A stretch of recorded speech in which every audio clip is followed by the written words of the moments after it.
দাদা দাদা, কি হয়েছে সামনের মতো চেঁচাচ্ছিস কেন? একটা খবর শুনেছো? কি খবর? আরে জুন মাস থেকে তো অন্নপূর্ণা ভান্ডার ঢুকে যাবে। আরে এ তো বাসি খবর। আর কি জানিস? এবার থেকে দীঘা দার্জিলিং বাস ফ্রি। কি কি কি কি বলছিস? এবার তো বিশ্বাসই হচ্ছে না।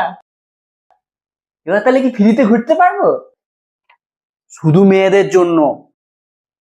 হ্যাঁ, আর আমরা নিজে গাঁটের টাকা খরচা করে যেতে হবে। ঘোরা না যাওয়া হবে, হোটেল খরচা খাবার খরচা যা বন্ধ। অন্নপূর্ণা ভান্ডার আছে 3,000 টাকা, ওটা দিয়ে যাবে।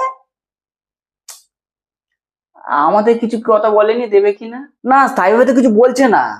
হকের টাকাটাও দেবে না নাকি? আরে না না, ওরা তো নকরাবাজি করে দেবে বলেছে, কিন্তু কিছু পাবলিক বলছে দেবে, কিছু পাবলিক বলছে দেবে না।